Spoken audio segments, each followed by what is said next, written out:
অবশেষে আজ বুধবার দুপুর ২টার পর থেকে বাংলাদেশ থেকেও স্বাভাবিক নিয়মে ব্যবহার করা যাচ্ছে সামাজিক যোগাযোগ মাধ্যমগুলো। কোটা সংস্কার আন্দোলনকে ঘিরে সহিংসতার মধ্যে গত ১৭ জুলাই রাতে মোবাইল ইন্টারনেট এবং ১৮ জুলাই রাতে ব্রডব্যান্ড ইন্টারনেট বন্ধ করে দেয়া হয়। এর ৫ দিন পর ব্রডব্যান্ড ও ১০ দিন পর মোবাইল ইন্টারনেট চালু হলেও বন্ধ ছিল ফেসবুক, টিকটক সহ কয়েকটি সামাজিক যোগাযোগ মাধ্যম।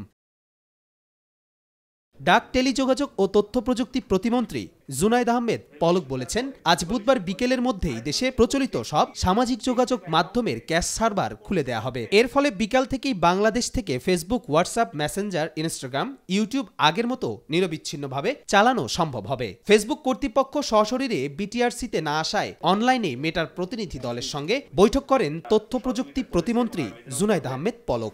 ফেসবুক গতকালকে রাত্রে আমাদেরকে ইমেইলে রিপ্লাই দিয়েছে এবং তারা আশ্বস্ত করেছে এবং আজকে তারা ভার্চুয়াল মাধ্যমে তারা আমাদের সাথে বৈঠক করেছে প্রায় ১ ঘন্টার উপরে। বুধবার দুপুরে রাজধানীর আগারগাঁওয়ে বিটিআরসি ভবন মিলনায়তনে ফেসবুক, ইউটিউব ও টিকটকের সঙ্গে বৈঠক শেষে সংবাদ সম্মেলনে তিনি এসব কথা বলেন। তারা বলেছে যে আগামীতে তারা আরো ঘনিষ্ঠভাবে কাজ করবে এবং সামনাসামনি তারা আরেকটি বৈঠকের জন্য আরেকটা তারিখ চেয়েছে।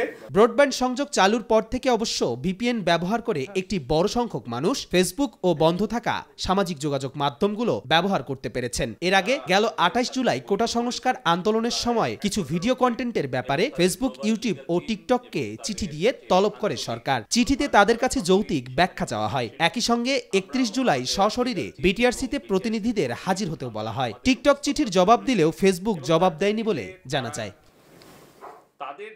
কবির চৌধুরী, জয়, মাই টিভি।